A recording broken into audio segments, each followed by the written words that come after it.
I need to have a little, I don't know, a rant or something about just the fandom and then the toxicity. And it's probably be a very short rant because it's not going to be coherent or anything.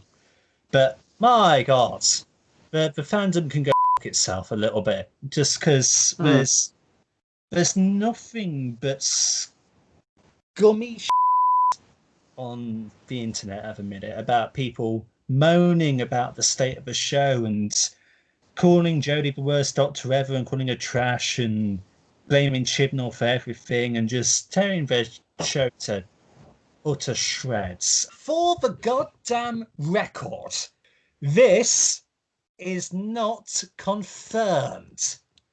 Okay? It is not confirmed until the BBC say so.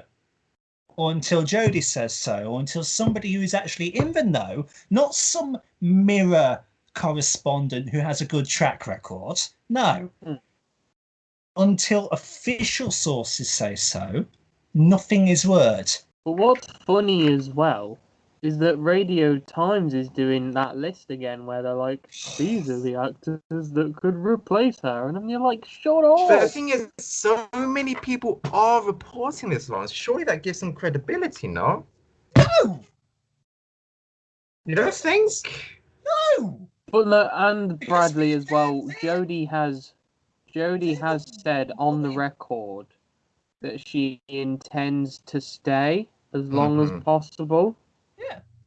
So As long as why possible is could she... be what, another day. Like, it's a very fluid They're word. all just talking about it because the Mirror decided to talk about it. And naturally, as the media goes, if one person says something, but everybody else jumps on the bandwagon, it's like, oh, kind of thing.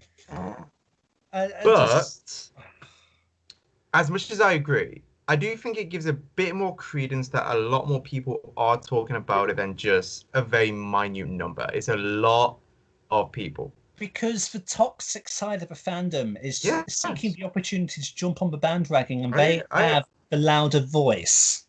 Of course, I the don't know it. white minority. So, what sparked all this for me? There's a popular YouTuber that I respect very much called Mr. TARDIS, who has made some very interesting observations over the last month that gave me pause to consider my voice in the reviews that I write on my blog. And like I'll read a couple here. So, not going to name names, but I saw a Doctor Who hot take today that was so bad and so dumb that it kind of defied comprehension, akin to saying I hated Spyfall because of how they handled the Crotons. The take is so divorced from the episode's actual content, it's impossible to discuss. By the way, he posted that around the time that I posted my I Hate the Timeless Child video. But anyway, it's the things that are great. Yeah. And another one just the other day, been looking online to try and find a consensus on Revolution of the Daleks. While there's some good stuff out there, it does feel like most of it is stuff other writers did that I liked, but it's bad now because of Chibnall. Chibnall equals bad. Stuff I asked for, but Chibnall equals bad, sort of thing. So I'm bringing it up, not to start drama, but just to raise concern about if I maybe contribute to the toxicity through some of the views, but like the video that I posted kind of actually doesn't sit well with me just because of how, like, let's be honest, when I ranted about the episode, I didn't come up with a very good argument, did I? To be fair, that video, that in the title of the video, like, this sort of speaks to the content of it. You did put I hate. I know, but that was clickbaity. That was just and it's jokey, and the tone is kind of like snark rather than actual hatred. Yeah, like you can tell. Yeah, and I put the disclaimer at the beginning to say, hey, don't take this seriously. I am actually exactly, yeah. I think you've covered your bases in terms of that one, yeah. Yeah, so like I look back at the review for Revolution that I put up on my blog and considered my language in it, and it kind of appeared a bit that my tone of voice was akin to a negativity, and that's just me being me. But like the point I think I'm trying to make is it's very easy to blame a showrunner for things that you don't like. More often than not, it's because they're the public face of the leadership from who the general plan of an overarching narrative stems. It's like nipping the bud at the stem or plugging a leak at the source by blaming the showrunner for the problems. But is it always the best thing to spout hate on one single person? Is it sensible to spout hate at all? Well, it's reasonable to look at to speak about concepts that you take issue with, sure, if your intentions are to encourage change and improvement. It's not reasonable to spread blind hate, which I feel like a lot of the people who are going, yay, Jodie's leaving, that kind of thing, are doing. So I tried to think about where I actually stand on the fandom scale, to what camp do I claim allegiance to.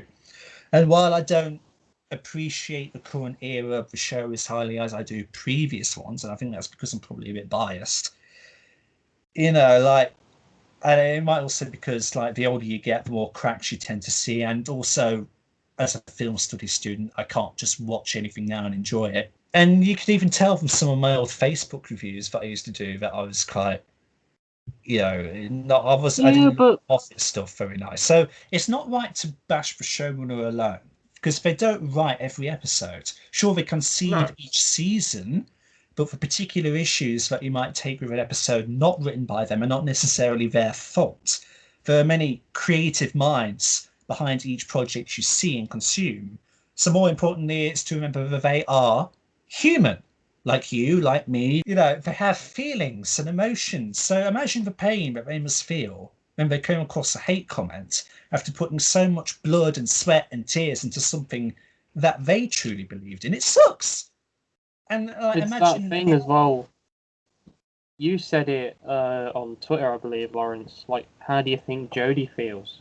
Yeah. Like, if these rumours are not true and it's just bullshit, how do you think she feels? Looking at the newspaper and seeing, like, page 3, she's leaving.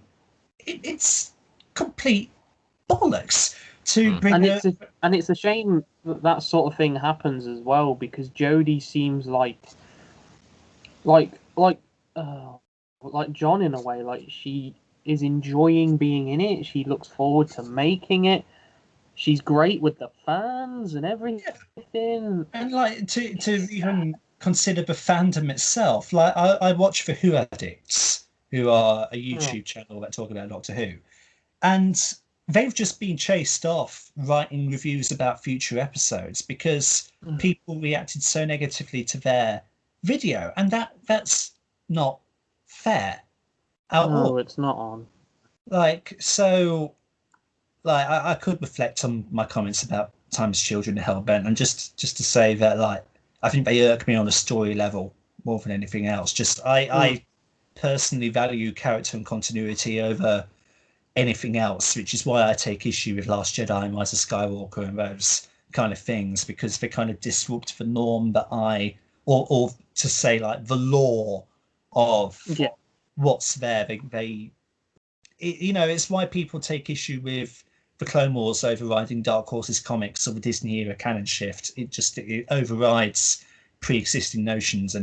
Anyway, so if one is to write about their grievances with the current state of the franchise, the argument should be well thought out and methodical, not born of childish need for popularity. Now, true, certain reviews that I've written are guilty of that, but more often than not, they're written so soon after the episode that my thoughts haven't had time to properly coalesce into something tangible. So I'm kind of writing off adrenaline. And, like, the toxic fandom can be so needlessly petty for petty's sake, or a need to be popular. But to kind of play devil's advocate a little bit, I kind of believe there to be another reason for toxicity. And the more mild toxicity, because it's a place that I think I come from whenever I rant and rave, and it's because we care. There's, like, we care perhaps too much. We moan out of a desire for the show to be its best possible self. We want it to be as good as it felt growing up. We moan out of a place of love. It's unfortunate that those of us that complain for that reasoning are blindly subcategorized into the hate clan, which is unfair. And again, I don't hate the current era. I just dislike it compared to its predecessors, but I don't hate it. And, I've never lost my fandom. Doctor Who is a show that I very much love. It's my favourite TV show, because no matter how much it changes, no matter how many issues I have with it, I'm going to keep coming back. Once the magic is cast upon me, it's not going anywhere. I don't want it to. Like all this stuff we've talked about, as you say, it's as long as you channel your thoughts and your feelings into healthy debate, rather than that. We've mentioned it before about like Star Wars and stuff like that, like that sort of gatekeeping nonsense, and you're like, something like Doctor Who, something especially like Doctor Who, it should be accessible to everyone. Whether you're 8 and you're seeing it and you're like, oh wow, or you're someone like Lawrence, who knows a lot about the lore and the fandom and the classic era and Big Finish, or if you've never seen Big Finish, you've never listened to Big Finish, and you're like, and you really like the Doctor Who movie with Paul McGann, like whatever your view, you shouldn't be chased off the universe and like, oh, the show's gonna be bad because she's a woman, like, don't make the plot point about the fact that she's a woman. Oh, she's a woman, it's gonna be awful. Ugh. Like, you idiot, like, the very concept of the show is change. Not even going into like the regenerations, like he or she could regenerate and she could be blue. She could have an extra finger, or like. I think, like, under those circumstances, because it was such a fundamental change for the character, you know, it's the first time that they'd ever been female. You address it within the narrative of the show, but address it and move on. Don't stay on it. Don't make a big deal out of it. Just go like, oh, she's a woman now. Okay, moving on. They did what you said quite well, because obviously the new crew, when she first appeared, didn't know that she was a man before. No. So like they have no concept of that. But when they get to like the episode with King James, and the Witchfinders General or whatever, they talk about that quite well, I think, because they go, oh, a woman couldn't do this, blah, blah, blah. And then JD was like, well, if I was still a man, you'd be alright. Well, I feel like within that episode they talk about it quite well. But I remember writing a quite lengthy, ranty Facebook post being like, look, listen, shut the up. Your thoughts on her should be on her ability as an actor, not the fact that she's a woman. Yeah. And to like wrap my rant in a little bow, and I have been reading from my article that I wrote just because it is my own words. But like, so I wrote this little bit in defense of the Who edits when they were scared off writing their stuff. We should not hate on those who put effort into making the content we watch, and we should certainly not abuse our own representatives in the fandom who share their passion online. We achieve, to kind of quote Yoda, nothing with hate, only suffering. Be constructive, be analytical, but most of all, be kind.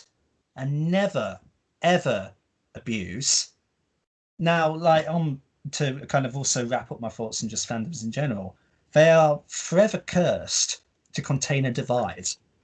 And that the bad will more often than not have the stronger voice.